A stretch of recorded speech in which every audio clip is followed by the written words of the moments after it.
ભરૂચ શહેરના ડુંગરી વિસ્તારમાં ગઈકાલે એકાએક જ લાખો રૂપિયાના ખર્ચે બનેલી પાણીની ટાંકીનો વાલ ખરાબ થઈ જતા પાણી ટાંકીમાંથી પાણી રસ્તા ઉપર વહેતું થયું હતું. ભરૂચ શહેરમાં આમ પણ મેન્ટેનન્સ હોવાના કારણે પાણી ઓછું આપવામાં આવી રહ્યું છે, ત્યારે હવે હજારો લીટર પાણી રસ્તા ઉપર વહેતું થતા હોવાના વિડીયો વાયરલ થયા છે. છેલ્લા કેટલાક સમયથી ભરૂચ શહેરમાં પાણી માટે મેન્ટેનન્સ કરવામાં આવી રહ્યું છે. નગરપાલિકા દ્વારા આ મામલે ચોકસાઈ રાખવામાં આવી રહી છે, પરંતુ હવે નગરપાલિકાની 2 કરોડના ખર્ચે બનેલી પાણીની ટાંકીનો વાલ ખરાબ થતા પાણી છેલ્લા કલાકોથી રસ્તા પર વહેતું થયું હતું, જેને લઈને લોકોને મુશ્કેલી ઊભી થઈ છે. ત્યારે હજારો લીટર રસ્તા ઉપર પાણી વહેતું થતા લોકોને પણ મુશ્કેલી ઊભી થઈ છે અને પાણીની તંગી વેઠવી પડે તેવી શક્યતા ઊભી થઈ છે. ત્યારે આ મામલે સ્થાનિક આગેવાન આબિદ મિર્જાએ કંઈક આ પ્રમાણે મીડિયાને જણાવ્યું હતું.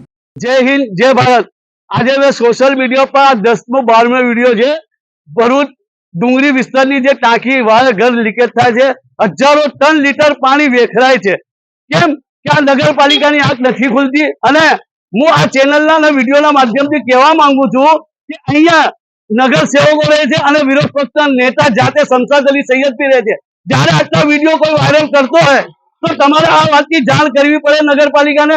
ભરૂચની જનતાને પીવાનું પાણી નથી મળતું. અહીંયા હજારો ટન લીટર પાણી વેખરાય છે.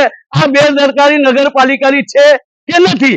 અને વિરોધ પક્ષના નેતા કેમ નથી બોલતા એના બાબતમાં? મારા સોશિયલ મીડિયા પર 10 થી 12 વિડીયો છે, એ વિડીયો બતાવ નહીં તો કે વારે ઘરે આ ટાંકી લીકેજ થાય છે, એની જિમ્મેદારી કોની? અને આ જિમ્મેદારી નગરપાલિકા પૂરી ના કરે ને આવા દિવસમાં આવો ટાંકી ઉભો છે તો મોટું આંદોલન કરશું, જે કે એમનો ભ્રષ્ટાચાર અહીંયાથી દેખાય છે. कॉल करें अभी 8733053364 पर या 9426889560 पर. हिमालय इंटरप्राइजेज, जियो मार्ट डिजिटल भरूच,